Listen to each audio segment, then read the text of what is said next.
दोस्तों, आज हम आपके साथ जुड़ चुके हैं यूके एसआई के लिए रीजनिंग की हमारी दूसरी क्लास में, जो होने वाली है बहुत ही शानदार। आपने पहली क्लास देखी होगी, आप बहुत क्वेश्चनों को रिलेट कर पाएंगे उसमें अपने क्वेश्चन से। ये है 2015-16 का प्रीवियस ईयर पेपर एसआई का ही। तो समय को बर्बाद न करते हुए हम सीधे बढ़ते हैं अपने पहले क्वेश्चन पर। पहला क्वेश्चन हमारा कैलेंडर से है। एक मिनट जरा पेन, ठीक है चलो। पहला क्वेश्चन हमारा कैलेंडर से है। क्वेश्चन है 1 मार्च 2015 को रविवार था, तो 1 मार्च 2016 को क्या होगा? बताइए कि 1 मार्च 2015 को यदि रविवार था तो 1 मार्च 2016 को क्या होगा? ये देखिए, पहले इसका एक सिंपल सा तरीका है कि आप 2015 में से 16 में से 2015 को माइनस कर दीजिए। कितना आया? 1। अभी 1 तो आ गया। अगर ये नॉर्मल ईयर होता 2016 तो हम डायरेक्ट +1 कर देते। अब चूंकि हमें पता है कि 2016 है एक लीप ईयर यानी कि 366 दिन, तो ये एक दिन एक्स्ट्रा और हो जाएगा। 1 + 1 यानी कि +2 रविवार, +2 रविवार का सोमवार और एक मंगलवार। ऑप्शन नंबर डी हमारा सही होगा। इसका मैं तुम्हें एक बहुत बेहतरीन एग्जांपल देता हूं। अगर कोई बच्चे क्रिकेट देखते होंगे तो वो रिलेट कर पाएंगे। जैसे पिछले साल सभी को पता है कि क्रिकेट वर्ल्ड कप चल रहा था, ये अक्टूबर-नवंबर में ही इंडिया में। उनका था 19 नवंबर को फाइनल। 19 नवंबर 2023 को फाइनल मैच था जो इंडिया हार गई थी। अब उस दिन देखिए आप, इस दिन था संडे, 19 नवंबर 2023 को था संडे, ठीक है। और इस साल देखेंगे आप 19 नवंबर 2024 को तो था ट्यूसडे। अभी ट्यूसडे क्यों हुआ? आमतौर पर अगर 2022 होता और 2023 होता तो ये डायरेक्ट मंडे हो जाता, डायरेक्ट 1। लेकिन ये 19 नवंबर 2024, सभी को पता है 2024 एक लीप ईयर है, इसलिए फिर +2। ये आपके सामने एक बहुत बढ़िया एग्जांपल है, आप कैलेंडर में चेक भी कर लीजिएगा। 19 नवंबर 2023 को था संडे और 19 नवंबर 2024 को था ट्यूसडे, मंगलवार।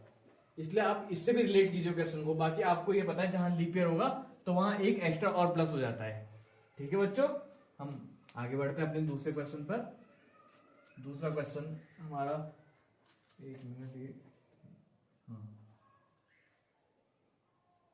दूसरा क्वेश्चन हमारा है 5:15 पर दोनों सुइयों के बीच का कोण क्या होगा? क्लॉक से क्वेश्चन है, काफी अच्छा क्वेश्चन है। देखिए हर चैप्टर से आपको क्वेश्चन बन रहे हैं। प्रीवियस ईयर में भी क्या कह रहा है? 5:15 पर दोनों सुइयों के बीच का कोण क्या होगा? आप देखिए, ये आमतौर पर एक क्लॉक है। 12, 1, 2, 3, 4, 5, 6, 7, 8, 9, 10, 11। 5:15 कब होंगे? 5 इधर बजेंगे और 15 इधर। ये 5:15 पर दोनों सुइयों के बीच का ये वाला कोण हमसे पूछ रहा है। ये वाला कोण बताने के लिए देखो, एक सिंपल सा फॉर्मूला होता है कि 11 × m - 60 × h/2, जहां m का मतलब होता है हमारा मिनट और h का मतलब होता है आवर यानी कि घंटा। कितने घंटे कितने मिनट। अब हमसे क्या पूछा है कि 5:15, मिनट कितने हैं? 15, तो 11 × 15 - 60 × आवर कितने हैं? 5/2। 11 5 जा 55 की 5 ऐसे लगा 5, 11 1 जा 11 और 5 16, 165 माइनस 6 पंजे 30, 300/2, तो ये हो जाएगा। अब इसमें देखिए प्लस और माइनस को आप ज्यादा ध्यान मत दीजिए, ये जो भी आएगा पॉजिटिव ही आएगा क्योंकि हमें कोण निकालना है। तो 300 में से हम 165 घटाएंगे तो ये 10 में से 5 गया 5, 9 में से 6 गया 3 और 2 में से 1 गया 1, 135/2 यानी कि 2 6 जा 12, 2 7 जा 14, पॉइंट लगाया, इधर 0 बढ़ा, 2 5 जा 10, 67.5 degree. 67.5 degree, option number B. ठीक है बच्चों, समझ में आया? सिंपल सा फॉर्मूला है 11 × m - 60 × h। आप इसे नोट कर लीजिएगा, इसी से आपका कोण निकल जा रहा है सीधे सीधे, कोई दिक्कत वाली बात नहीं है। बहुत ही अच्छा सवाल है। आगे देखते हैं हम अपने तीसरे सवाल पर। निम्न में से कौन सा शब्द दिए गए शब्द एग्जामिनेशन के अक्षरों से नहीं बनाया जा सकता? क्या कह रहा है क्वेश्चन कि इनमें से कौन सा शब्द इस अक्षर से नहीं बनाया जा सकता, इस अक्षर के लेटरों से।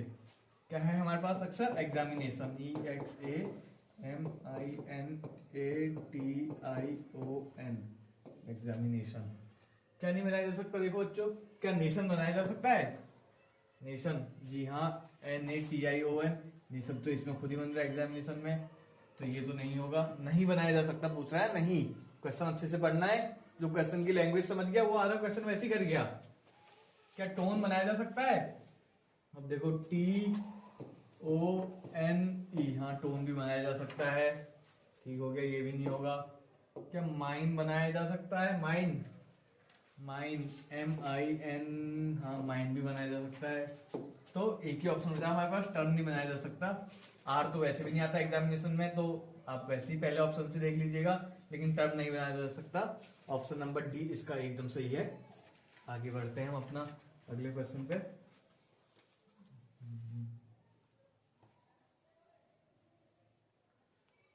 क्या कह रहा है ये? अगर BEING मतलब इसको ये इससे रिलेट कर रहा है, YVRMT से, प्राइड कर रहा है KIRWV से, तो क्लीन इसी लॉजिक से कैसे रिलेट करेगा? ठीक है, चलो देखते हैं हम क्या कर रहा है। बीइंग, BEING, ये कर रहा है आपका YVRMT। सबसे पहले देख लीजिए प्लेस वैल्यू। मैंने आपको परसों वाली क्लास में बताया था कि प्लेस वैल्यू आपको पता होनी चाहिए सभी की, A से Z तक। एक बार फिर से इधर देख लीजिए आप प्लेस वैल्यू, और अपोजिट उनका पता होना चाहिए। अपोजिट कब होता है? जब कोई दो लेटरों का टोटल सम 27 आएगा तो वो लेटर अपोजिट होंगे। ठीक है, ये बात ध्यान रखिएगा। EFGHIJKLMNOPQRSTUVWXYZ, और ऐसे भी एक दूसरे के अपोजिट ही लिखे मैंने सब। A से M तक एक सीरीज में 13, और फिर 14वें से N से Z तक 26। ठीक है, तो क्या कह रहा है? बीइंग, बी कितने नंबर पर है? दूसरे नंबर पे। E आता है 5वें नंबर पर। I की प्लेस वैल्यू होती है 9, N की होती है 14, G की होती है 7, Y की प्लेस वैल्यू होती है हमारी 25, V की होती है 22, R होता है 18, M होता है 13, और T होता है 20।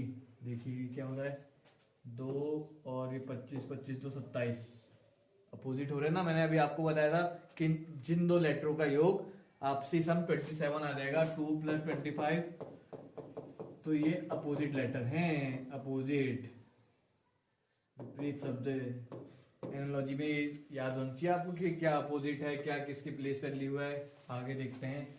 ई है हमारा 5वें नंबर पे, बी 22वें, 5 5 27, ये भी अपोजिट। आई है 9 पे, और ये R 18, ये आई और आर भी 9 18 27, एन है 14 और 13। ये तो आपको ऐसे लिखा है कि एम और एन यहाँ पे भी अपोजिट हैं। ये सब अपोजिट ही लिखे हैं मैंने सीरियल वाइज, ऐसे लिखिएगा पेपर में भी आप फटाफट। 14 और 13 अपोजिट, इधर 7G और T ये अपोजिट। ठीक हो गया, तो पूरा अपोजिट वाला लॉजिक लग रहा है इसमें।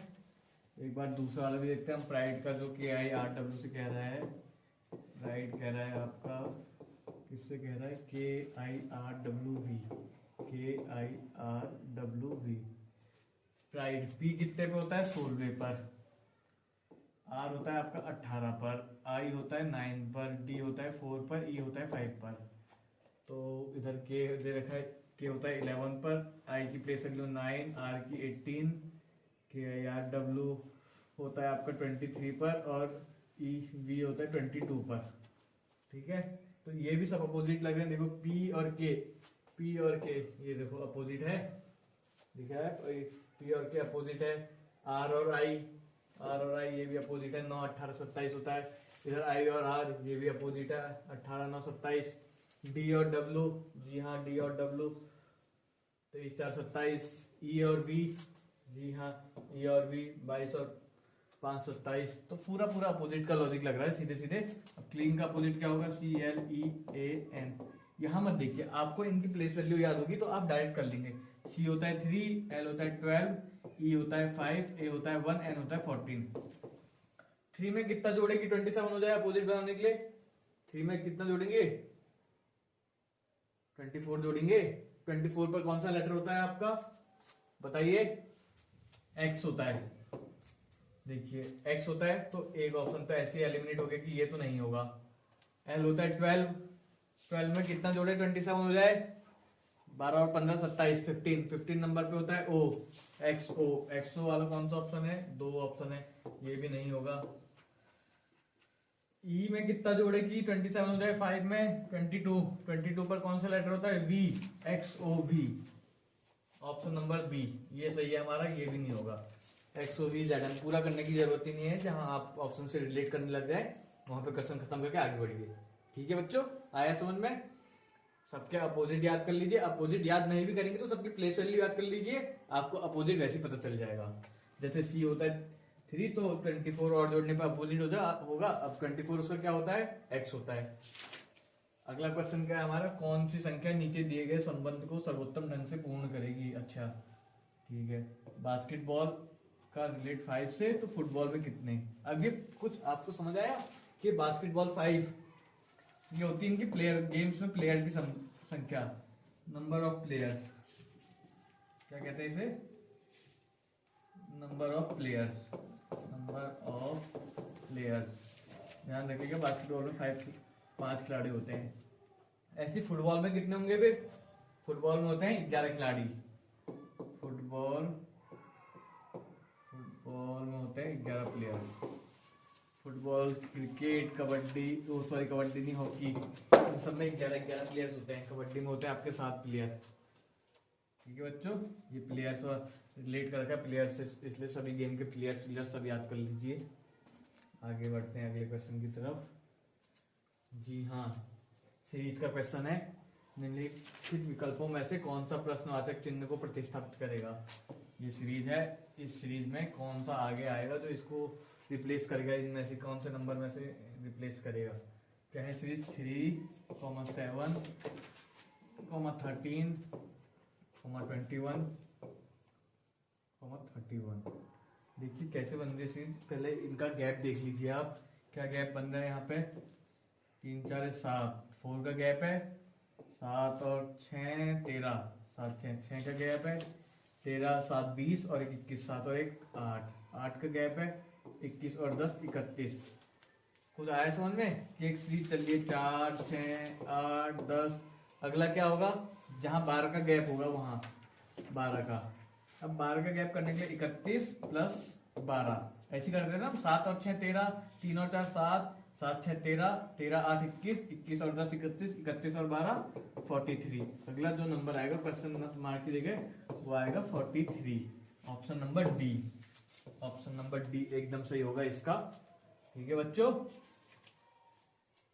आगे बढ़ते हैं हम अपने सवाल में। के पी विषम को चुने कह रहा है। इनमें से चार में से चारों, इन 5 में से कोई 4 एक समान रिलेट करेंगे, एक अलग रिलेट करेगा। विषम को चुने जो इनसे अलग होगा।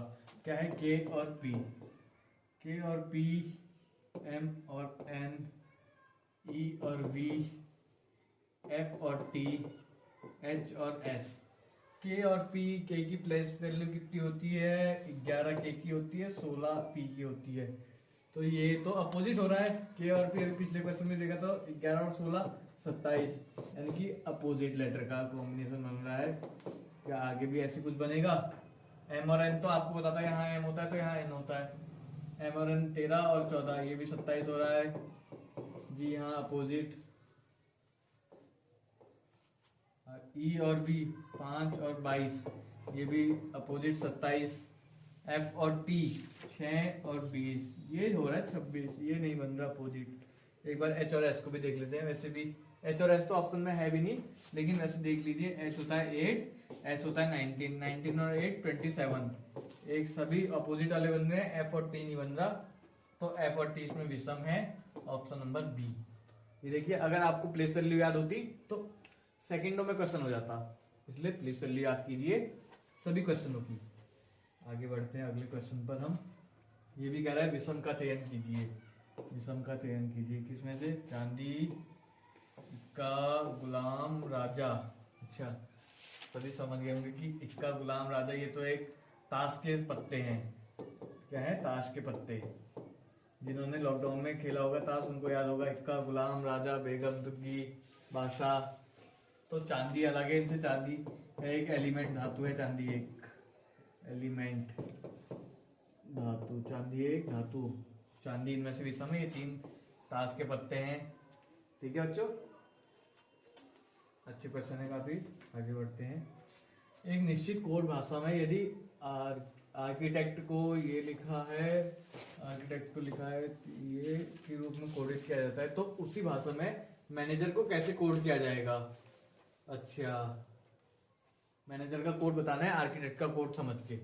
आर्किटेक्ट का कोड क्या दे रखा है हमें? ARCHITECT 3205101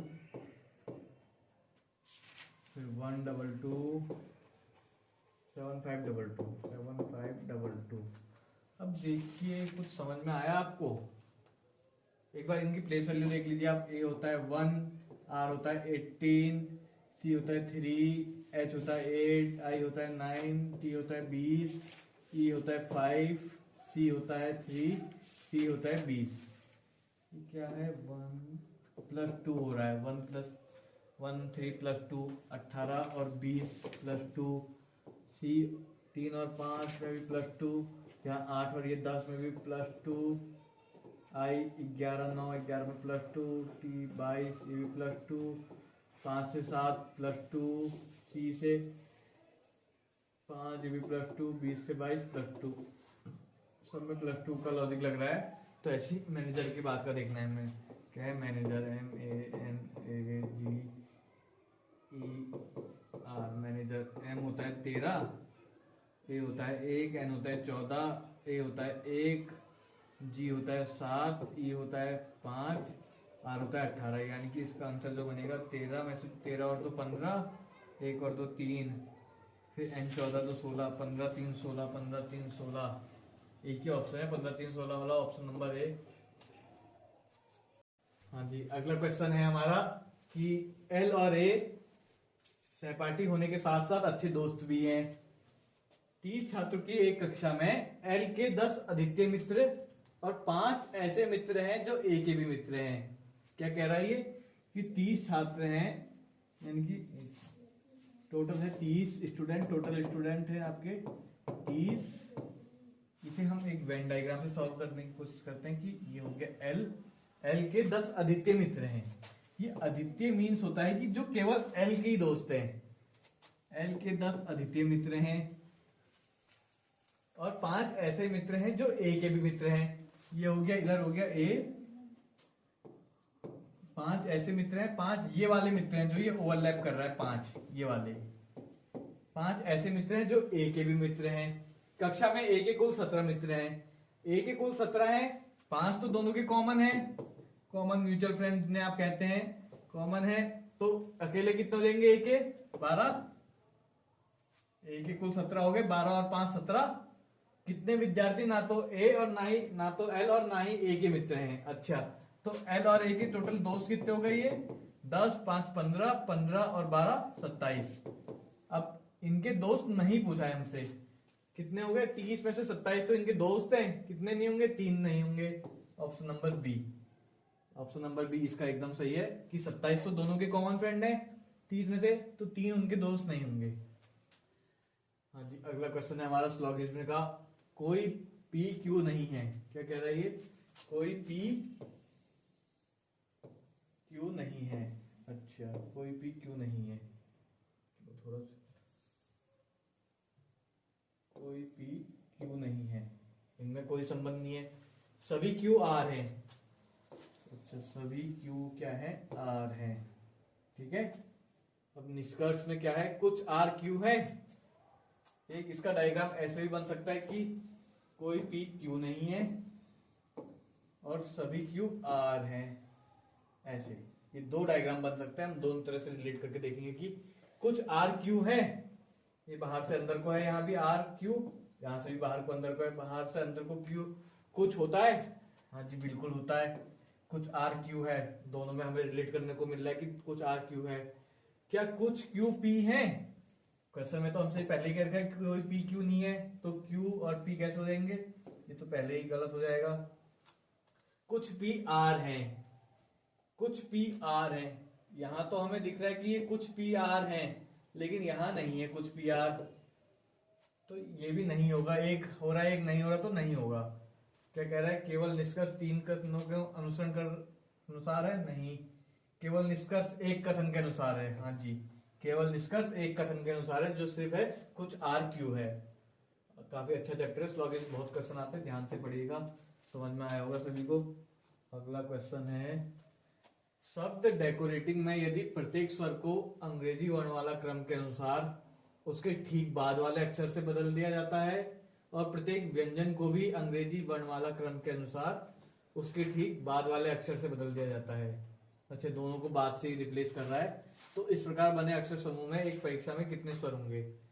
सबसे पहले आपको ये पहचाने कि स्वर क्या होते हैं और व्यंजन क्या होते हैं। इंग्लिश अल्फाबेट में टोटल होते हैं आपके 26 लेटर, 26 लेटर, जिसमें से जो वाउल्स होते हैं स्वर, इंग्लिश में वाउल्स कहते हैं, स्वर ये होते हैं 5, जो होते हैं हमारे ए, ई, आई, ओ और यू, और बाकी होते हैं कॉन्सोनेंट, जिन्हें व्यंजन कहते हैं, कॉन्सोनेंट यानी कि व्यंजन, ये होते हैं, बाकी होते हैं 26 में से 5 ये तो 21, ठीक है। अब वो एक क्वेश्चन तो ये सिंपल है कि दोनों को रिप्लेस कर रहा है उसके आगे वाले उससे, लेकिन एक होता है कि स्वर को आगे बढ़ा देगा और व्यंजन को पीछे कर देगा, लेकिन ये दोनों को आगे बढ़ा रहा है, तो ये तो नॉर्मल हो जाएगा, डेकोरेटिंग। ये क्या है, डेकोरेटिंग है हमारे पास, DECORATING, तो डी के बाद क्या आता है, ई के बाद एफ के बाद सी के बाद डी, ओ के बाद पी, आर के बाद एस, ए के बाद बी, टी के बाद यू, एन के बाद ओ और जी के बाद एच, ये होगा। अब ये कह रहा है कि इसमें कितने स्वर है, आपको पता है स्वर होते हैं 5, अब इसमें कितने हैं, एक तो ई हो गया स्वर, एफ नहीं होता, डी नहीं होता, पी नहीं होता, एस नहीं होता, बी नहीं होता, यू और ओ, यानी कि 3 है, 3 स्वर हैं, ऑप्शन नंबर सी। ठीक है बच्चों, समझ में आया? बहुत अच्छा क्वेश्चन है, लेकिन ये कभी दूसरे तरह से पूछ लेता है, एक को आगे बढ़ा देगा एक को पीछे कर देगा, या वॉवल्स को आगे बढ़ा देगा कॉन्सोनेंट को पीछे कर देगा। अगला क्वेश्चन है, 16 मिनट में मिनट की सुई घंटे की सुई के सापेक्ष आगे बढ़ती है। 16 मिनट में मिनट की सुई, अब ये सापेक्ष मतलब एक होता है सापेक्ष चाल, ये क्लॉक में भी होता है, हमारा मैथ में भी एक होता है सापेक्ष चाल, इसका एक वो होता है नॉर्मल सा फॉर्मूला भी नहीं कहेंगे उसे, रिलेटिव स्पीड का, ये होता है 11/2 डिग्री पर मिनट, इससे निकलता है सापेक्ष कितने आगे बढ़ रही है, रिलेटिव स्पीड कहते हैं जिसे हम, रिलेटिव स्पीड। कितने मिनट में कह रहे हैं हमसे, 16 मिनट में, रिलेटिव 11/2 यानी कि 2 अट्ठे 16, 11 अट्ठे 88, 88 डिग्री का कोण बनाती है, ऑप्शन नंबर ए। ठीक है बच्चों, आगे, हाँ ये हमारा आज का लास्ट क्वेश्चन था। आज की क्लास हमारी यहीं पे समाप्त होती है, धन्यवाद।